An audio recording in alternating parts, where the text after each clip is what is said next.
Howdy, folks. Greyhawk 4x4 coming at you again, your resident vintage gamer, and it's BeerThirty. Cheers.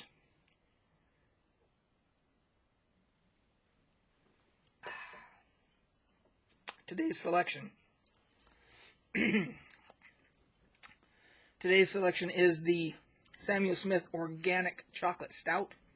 5% by volume out of the Samuel Smith brewery, also known as the Tadcaster in North York, England. So, this one, I don't know if I've done this one on a BeerThirty before, but this one is literally, chocolate is like very prevalent in this one. So, some say, chocolate stout or whatever, and you can kind of taste chocolate notes or what. No. This one, you can definitely taste it.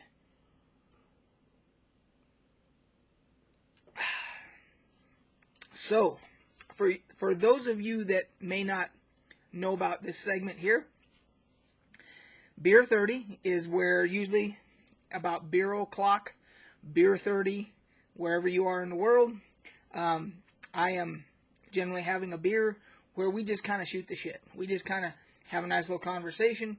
I don't always have like rigid topics or whatever. I have a few written down I'm going to touch on today or whatever. But bottom line is I kind of just talk about whatever's going on gaming-wise in my life. And I go from there. So today I wanted to talk a little bit about what I've been playing. Now, you all know from my videos that I was playing New World in the beta, and I did a review on it and the whole bit. And that really got the bug within me going about the, fantasy MMOs again. And I didn't want to go back to WoW for a myriad of reasons.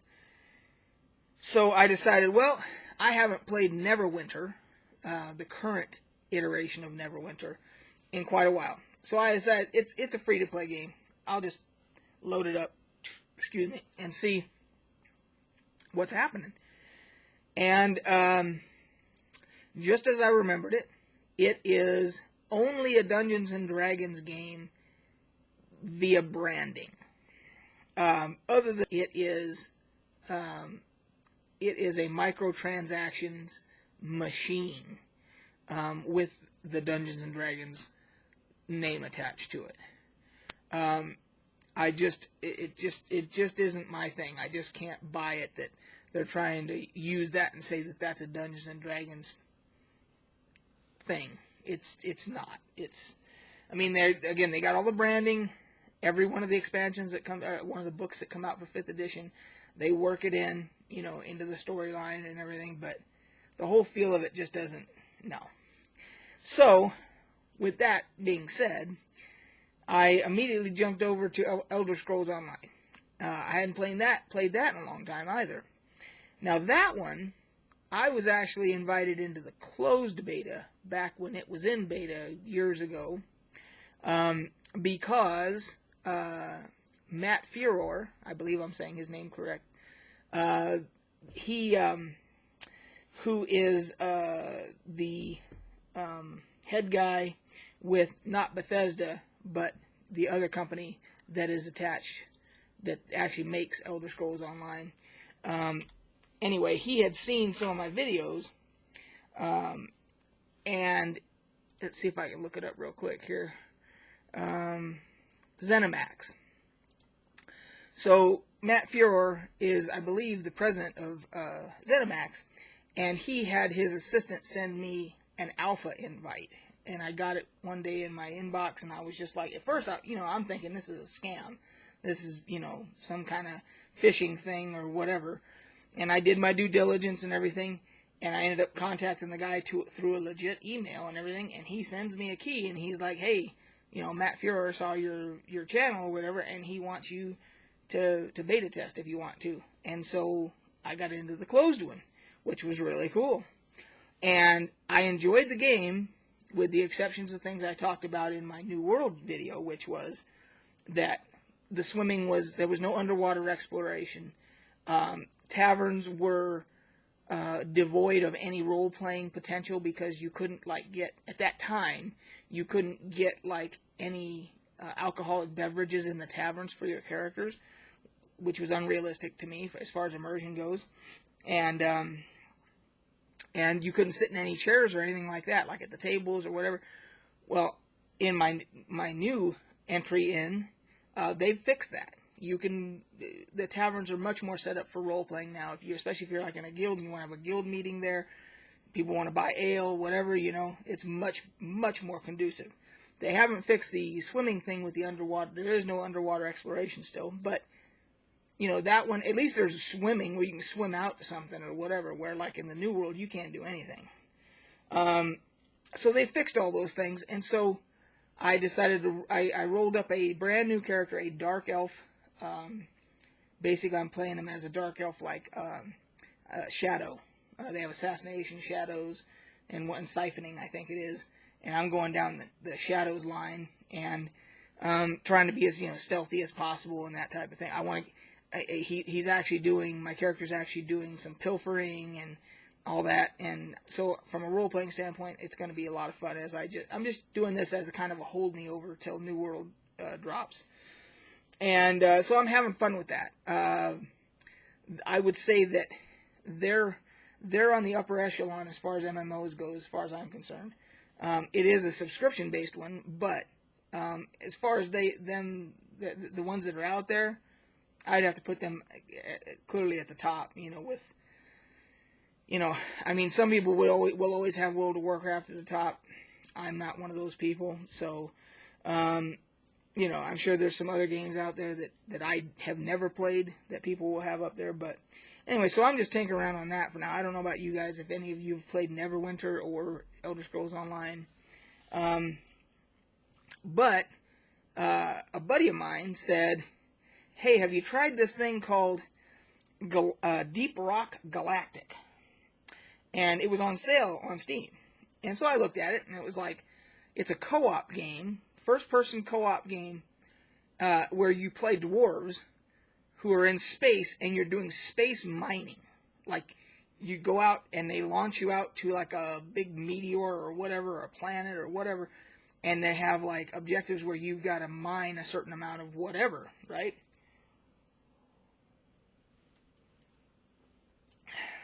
And so I was like, well, it's on sale. What the hell? I'll get it. So I get it, and yesterday I decided, okay, I'll go in, I'll do the tutorial. Because once I did it, I realized, there's a tutorial, which is good. And this is a game I've never played a game like this before, because something happened in the game that I don't know has ever happened. It might have in a different context, but in this context, I've never been claustrophobic in a video game. And I was fucking claustrophobic in this game. Well, at one point, let's say, not during the whole thing. But, so, for those of you that remember back to EverQuest Next, which was going to be the next version of EverQuest, you have EverQuest 1 and 2, and it was going to be whatever the next one was going to be. So you had EverQuest Next, and then they had created, they actually split it off, and they had EverQuest Next, which was the concept for the game. And then they created this thing that you could actually play like a beta, and they called it EverQuest Landmark. And what it was is they had this thing called voxel technology, which voxels are, I guess, all these little clusters that are everything is made up of in the game world, right? But they're destructible and then buildable. And so this game, this Deep Rock Galactic, it's obvious they use voxel technology, because the digging, the animations, the digging, the way everything looks, all it looks just like Landmark, EverQuest Landmark. Because you could dig to the center of the world in Landmark. The difference was with this game, when they launch your little dwarf ass out to some meteor or whatever, they land you there, the ship or whatever takes off, leaves you in the dark, you have some flares that you can toss, but once you're out of flares, you got to wait for them to recharge. And that's your only light. And you have this little mule with you, which when you mine stuff, then you can load it. You can only carry so much, and then you have to load it into the mule. So they just tell you, you know, you've got to mine X number of this, whatever, you know, mineral it is or whatever.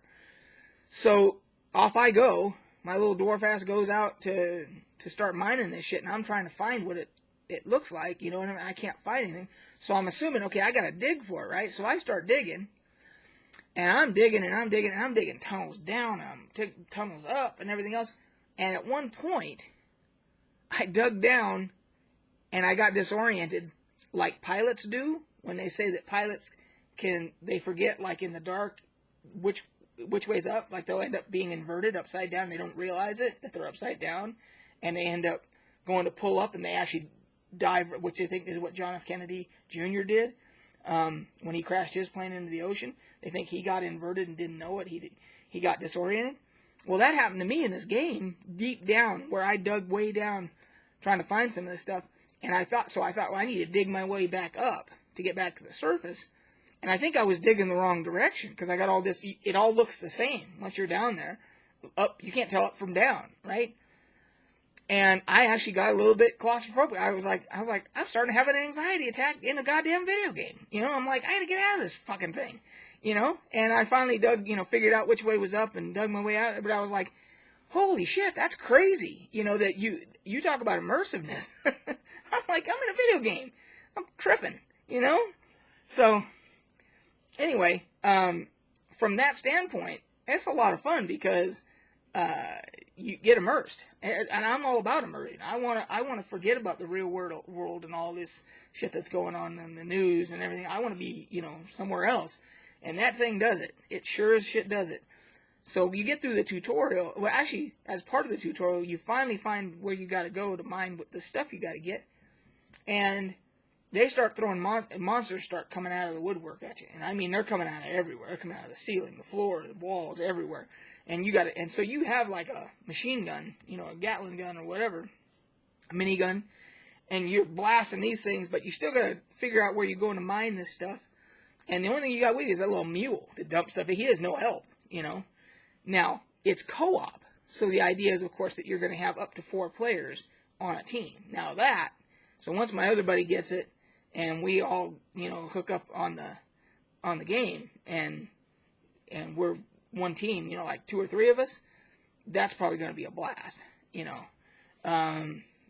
So anyway, that's Deep Rock Galactic. I look forward to that. It's got overwhelming positive reviews on Steam.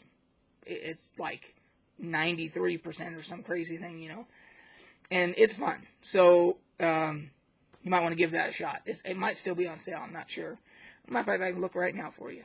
Let's take a look here. I've got it right here. It's still 35% off. It's $19.49. So it's still on sale. 35% off. So if you want to check that one out. So